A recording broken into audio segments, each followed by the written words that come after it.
Saludos amigos de YouTube, una vez más Víctor te saluda el día de hoy. A continuación voy a resolver el siguiente problema, pero antes te invito a que te suscribas a mi canal, le des me gusta al video y compartas con tus amigos, en caso del que el video sea útil para ti, que con este sencillo gesto me ayudas un montón. Bueno, pues comencemos. El problema dice, en la tubería mostrada, determine las magnitudes de las componentes de F igual a 600 newtons que actúan a lo largo del segmento DE y en forma perpendicular a este, ¿sí? ¿No es cierto? Tenemos una fuerza de 600 newtons que va desde el punto E hacia el punto B y tenemos el segmento DE que es parte de esta tubería, ¿no es cierto?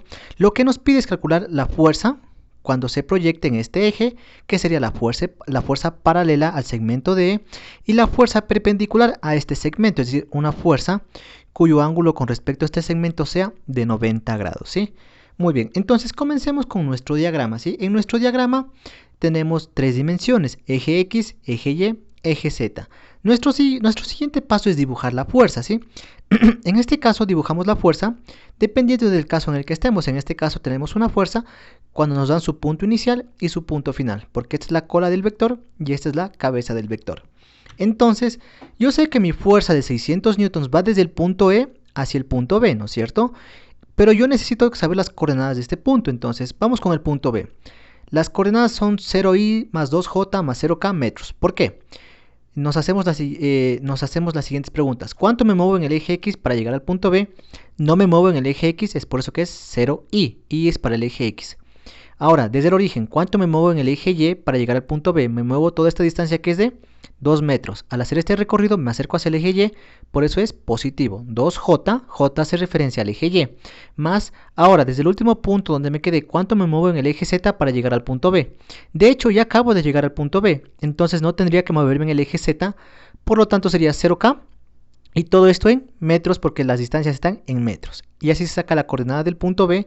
Y lo mismo es para E. Muy bien, entonces, desde el origen, ¿cuánto me muevo en el eje X para llegar al punto B? Me muevo la distancia de 2 metros y 2 metros nos da 4 metros en el eje X. Es por eso que es 4 y es positiva. ¿Por qué? Porque desde el origen yo hago este recorrido y me estoy acercando hacia el eje X y cuando yo me acerco hacia el eje X yo digo que esta posición es positiva. Vamos con el eje Y. Entonces estaría en este punto. Ahora en el eje Y, ¿cuánto me muevo para llegar al punto E? Me muevo toda esta distancia que sería 2 metros y 3 metros. Entonces 2 metros más 3 metros, porque estas distancias son paralelas al eje Y, nos da 5. Por eso es que es 5J. ¿Y por qué positiva? Porque este recorrido de 5 metros me estoy acercando hacia el eje Y. Cuando yo me acerco hacia el eje Y, yo digo que esta posición es positivo. Entonces estaría por aquí. Y ahora en el eje Z, ¿cuánto me muevo? Desde el último punto donde me quedé, yo me muevo esta distancia de 2 metros, ¿no es cierto? Es por eso que es 2K, pero nos vamos hacia abajo y el eje Z está hacia arriba. Entonces, como yo me voy en sentido contrario hacia el eje Z, yo digo que esta posición es 2K negativo, porque se aleja del eje Z y todo está en metros. Listo, ya tengo la fuerza y ahora debo identificar el segmento. En este caso yo deseo saber que el segmento de E. Entonces aquí tengo el segmento de E y necesito la posición del punto D. Entonces en X sería toda esa distancia que sería de 2 y 2 metros. Nos da 4 positivo porque al hacer este recorrido me acerco hacia el eje X, por eso esta posición es positiva. 4i, en el eje Y, para llegar al punto D me muevo sobre esta distancia que sería de 2 metros, sería 2J, positiva porque al hacer este recorrido me acerco hacia el eje Y, por eso es positivo. Y luego me alejo en el eje Z, toda esta distancia que es de 2, por eso que es 2K, pero negativo, metros. Listo, entonces cuando yo voy a calcular una fuerza paralela y una fuerza perpendicular, lo primero es que al segmento lo voy a convertir en un vector. Entonces para convertirlo en un vector, yo voy a poner la flecha hacia la izquierda o la flecha hacia la derecha, ¿sí? Depende mucho de cómo vaya la fuerza. En este caso, la fuerza como se va a la izquierda, yo voy a dibujar la flecha hacia la izquierda, ¿sí? Porque voy a formar un vector, ¿sí?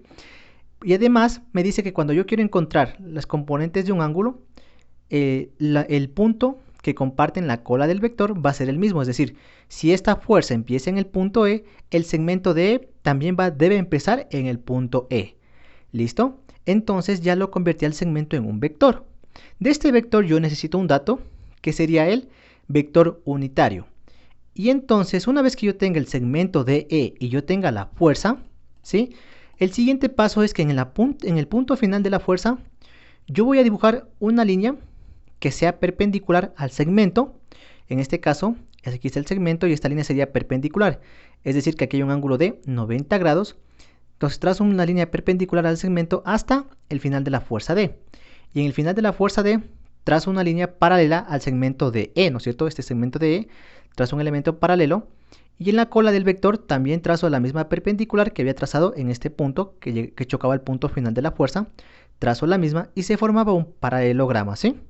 Entonces, en este paralelogramo se encuentran presentes la fuerza paralela y la fuerza perpendicular, que serían las siguientes. En este caso, la fuerza paralela, como yo dibujé el vector unitario ED, es decir, yo dibujé el vector que se va hacia la izquierda, entonces aquí mismo estaría, justo en este choque de las dos líneas, estaría la fuerza ED con la misma dirección, es decir, hacia la izquierda, y esta sería la fuerza paralela a ED, y como esta línea es perpendicular, esta sería mi componente perpendicular de mi fuerza con respecto al elemento ED. Entonces, una vez que yo tenga este diagrama, comenzamos con el análisis, ¿sí? Entonces, recuerden que esta flecha tal vez esté bien, tal vez esté mal. La respuesta nos va a decir la respuesta correcta. Es decir, que si cuando yo encuentre FED, si sale positiva, esta flecha estuvo bien. Pero si nos sale negativa, esta flecha significa que va al otro lado, ¿sí? Vamos a ver qué pasa. Entonces, comenzamos. Primero, recuerden que para encontrar la fuerza paralela a un segmento, hay dos fórmulas. La fuerza paralela es igual a la fuerza por el coseno que separa a la fuerza del segmento, ¿no es cierto? O la fuerza igual a la fuerza en forma de vector por el producto punto del vector unitario del segmento, en este caso. Entonces, ¿cuál nos conviene? La primera es fuerza por coseno del ángulo. ¿Yo conozco la fuerza? Sí, 600 newtons. ¿Conozco el ángulo que separa a la fuerza del segmento? No, no es cierto, yo no conozco ese ángulo, entonces la primera fórmula no me serviría. Entonces vamos con la segunda. Entonces para la segunda yo debo conocer la fuerza en forma de vector. No la conozco aún, pero puedo calcularla. Y necesito el vector unitario del segmento. En este caso, como este segmento va de E hacia D, necesito el vector unitario de ED. No lo tengo, pero también lo puedo calcular. Así que con esta ecuación encontraría la fuerza paralela y perpendicular, ¿sí? Muy bien, comenzamos con el análisis, pero voy a borrar esta parte de aquí. Listo, comencemos. Primero, con el desarrollo, hacemos el cálculo de la fuerza en forma de vector.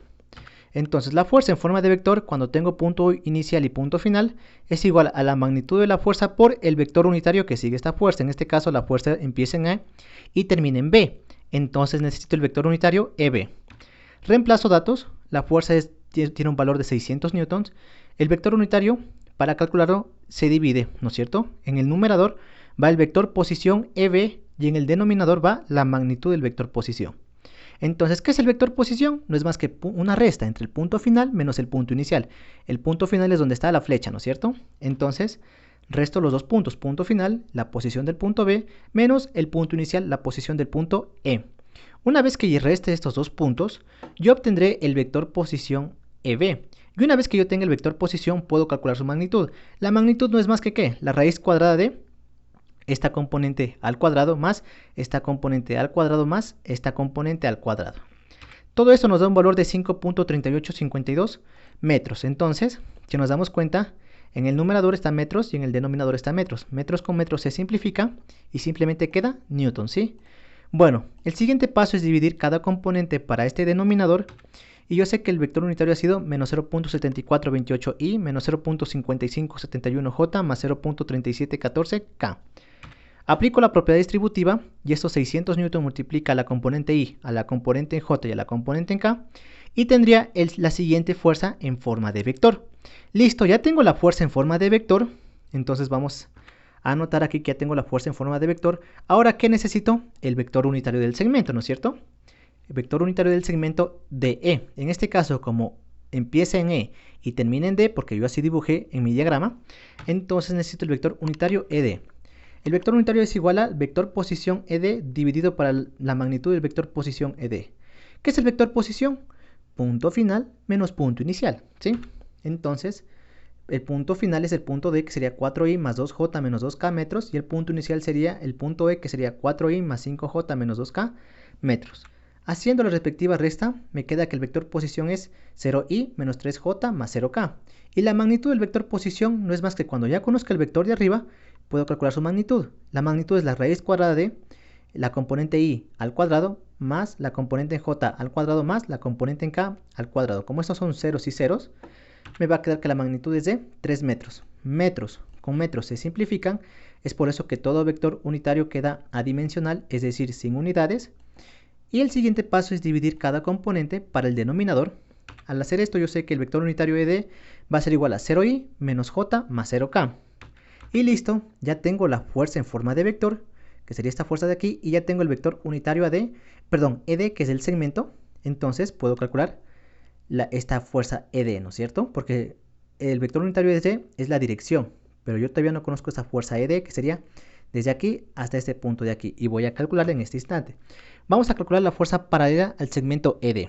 La fuerza paralela al segmento ED, ya les había dicho que es la fuerza en forma de vector por el vector unitario ED. Es el producto punto, ¿sí? Reemplazo datos, aquí tengo la fuerza en forma de vector por el por el vector unitario ED. El producto punto tiene una característica en común. Cuando yo hago el producto punto, I, J y K van a desaparecer. ¿Cómo? De la siguiente manera. Multiplico I con I y desaparece la I. Multiplico J con J y desaparece la J. Multiplico K con K y desaparece la K.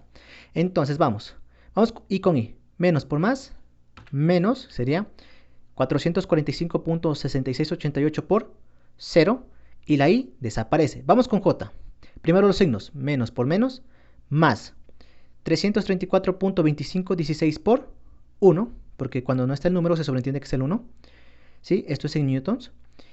Y las J se eliminan. Vamos con K. Más por más 222.8344 por 0, ¿no es cierto? Y K con K desaparece y simplemente me queda la unidad de fuerza que sería newtons. En este caso, recordemos que todo número multiplicado por 0 da 0. Entonces esto es 0 y me quedaría que la fuerza ED tiene un valor de 334.2516 newtons. Como esta es una respuesta que me pide el libro, debo expresarla con 3 cifras significativas.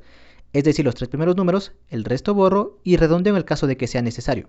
Con esta condición yo sé que mi fuerza ED tiene un valor de 334 newtons, ¿sí? Ahora vamos con la fuerza perpendicular al segmento ED. Recuerden que esto es un paralelogramo, ¿sí? Recordemos que en el paralelogramo, como son componentes perpendiculares, se forman triángulos rectángulos, ¿sí? ¿Dónde están los ángulos rectos? Aquí está. Como este es perpendicular, aquí estaría el ángulo recto, aquí estaría mi ángulo recto, ¿sí? Entonces puedo tomar cualquiera de los dos triángulos porque son triángulos rectángulos. Entonces vamos a tomar el triángulo que está acá, a la izquierda, pero son exactamente el mismo. Entonces, yo acabo de calcular fuerza ED, que sería un cateto, y yo conozco la hipotenusa, que sería la fuerza de 600 newtons. Este otro lado, que es exactamente el mismo de acá, me representaría la fuerza perpendicular. Entonces sería un cateto. Para encontrar un cateto, hay una ecuación. El cateto es igual a la raíz cuadrada de ¿qué? De la resta de la hipotenusa al cuadrado menos el otro cateto al cuadrado, ¿sí? Es de ahí de donde sale esta ecuación, que la fuerza perpendicular es igual a la raíz cuadrada de la hipotenusa al cuadrado, que sería 600 newtons menos la fuerza, que es ED, que como es la fuerza paralela, sería un cateto de este triángulo rectángulo.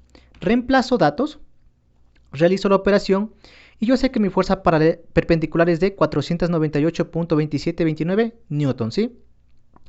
Expresando esta respuesta con 3 cifras significativas, es decir, los 3 primeros números, el resto borro y redondeo en el caso de que sea necesario, la fuerza perpendicular tiene un valor de 498 newtons, ¿sí? Y bueno, amigos de YouTube, con esto termina el video del día de hoy. Si te gustó el video y más que todo si te sirvió, te invito nuevamente a que te suscribas a mi canal y le des me gusta al video. Cualquier duda o sugerencia es bienvenido en los comentarios. Sin nada más que decir, agradezco por la atención prestada a la presente y nos veremos en un futuro video.